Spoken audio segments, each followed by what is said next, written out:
Hello everyone, my name is Marina Ray and this video is about important information on how to become an architect in America.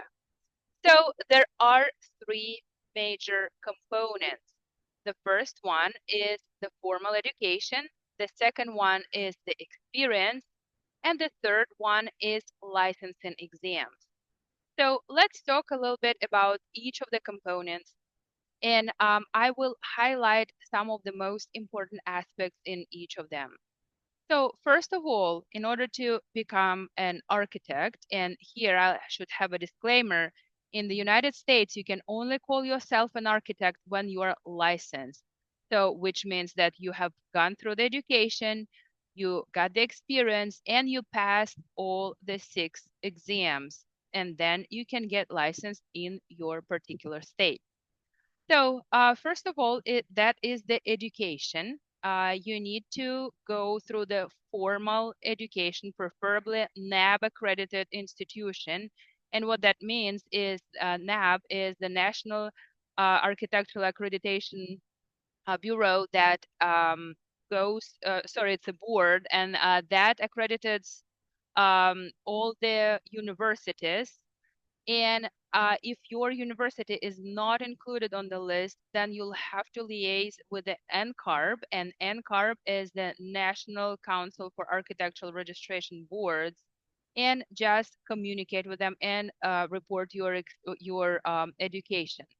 But there are many universities that are included on the list, and you can check that on ncarb.org. There is a list, and you can select the university that you are interested in, because there are a few of them in each state. You can get your Bachelor of Architecture degree, and after that you can get your experience, or you can continue education and get your Master of Architecture. So but with the Bachelor of Architecture and the experience, you can start testing. Also, there are some programs that are like a combination of both, and that is called IPAL, or Integrated Path to Architectural Licensure. So that is a program that allows you to sit for the exams while you're getting the experience and while you're still in school. So for example, the University of Florida is one of them, and that allows you to go through all the components at once. That is difficult, but that is doable. And I know a few individuals who were actually able to do that successfully. So after you're done with your architectural school, whether it's the undergraduate degree or a graduate school, then you need to get the experience. You need to get a minimum of 3,740 hours of experience. And they used to be called IDP, but now it's AXP, and that is Architectural Experience Program. So you need to go through 6 divisions, and that is practice management, project management, programming and analysis, project planning and design, project development and documentation, and construction and evaluation. So those are the divisions that you need to go through and get register the experience in each of them to be eligible to sit for your exams. And again, that IPAL program allows you to sit for the exams a little earlier than you complete your experience. But again, that is just an exception. That's not the rule.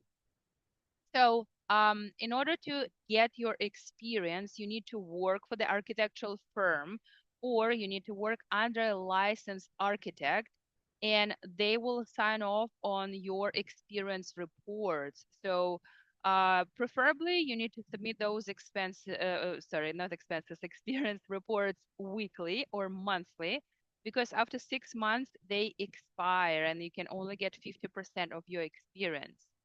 Besides working for a licensed architect, you can get it's called experience O, which is other, and you can get experience from many other different spheres. You can get the experience in construction, you can get experience from the project management, you can even log in some hours from your continuing education. And please always go to the NCARB and verify how many hours are allowed to be registered in that category because they implement some changes throughout the years. So please be on the lookout and always get the most up-to-date guidelines. That is important.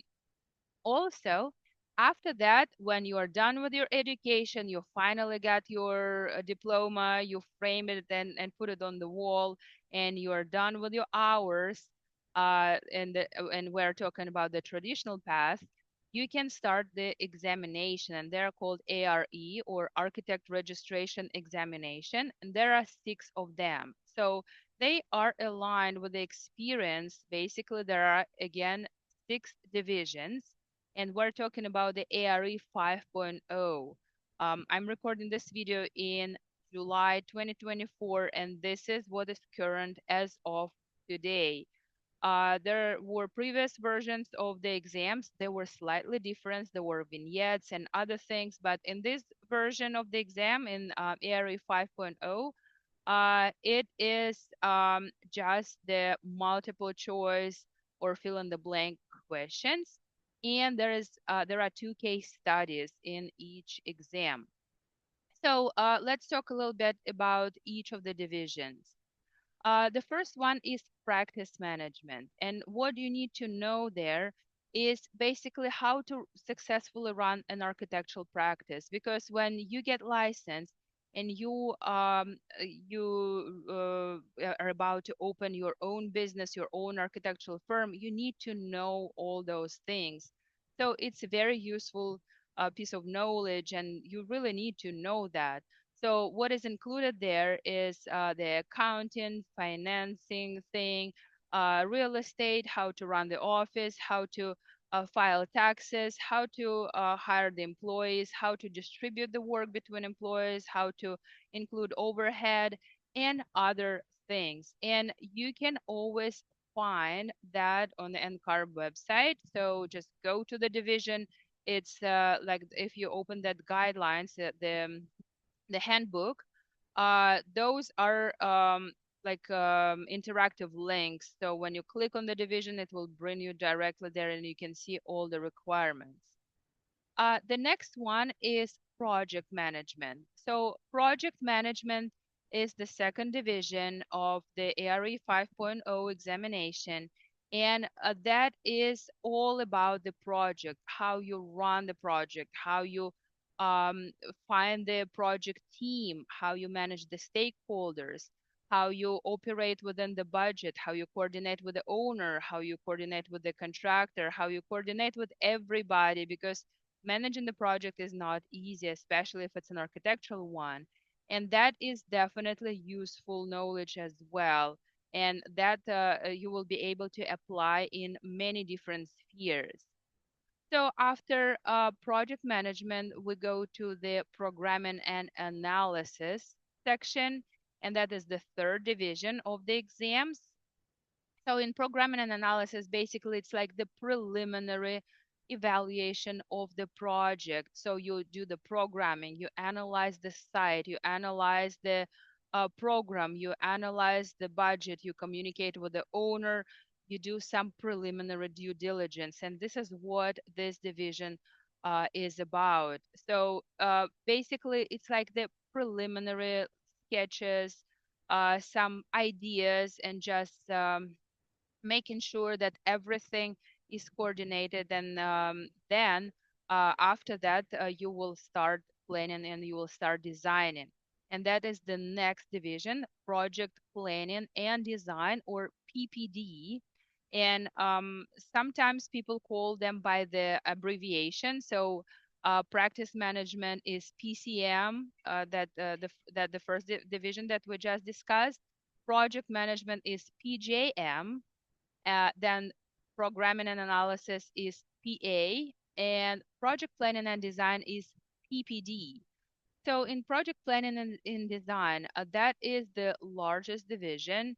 There is a lot of material that is included. So what you need to do there in your project planning and design, that is your schematic design, that's your design development, and you work on your project. You research the code, you research the regulations, you understand what is needed for your project. You assemble the building systems, you put together the site. So basically, it's a little bit of everything in this division. This is the very big one.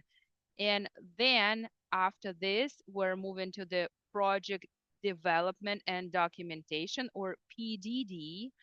So that is the division number 5, and this is the construction documents phase. So basically, you have gathered all the information, you've done your research, you put together the preliminary plans, and now you're ready to design, ready to work on the construction documents. You're ready to put together the whole set. And then, and you know what is included there. I'm actually planning to record a video on how to interpret the construction documents, how to deal with the specifications, and all those things. So please stay tuned, and please subscribe, like my page, and click on the bell so that you won't miss the videos. And the final division is the construction and evaluation, or CE.